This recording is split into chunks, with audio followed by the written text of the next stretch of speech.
Mana shu kunlarda bir she'r yozdim.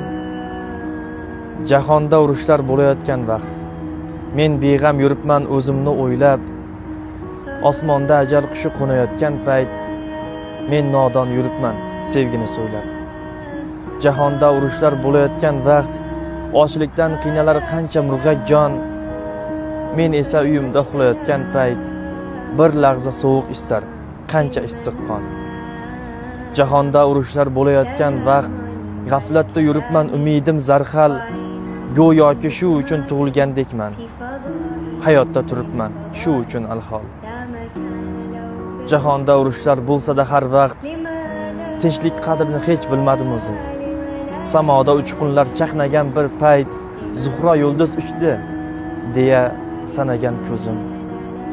Yodgor Ibragimov.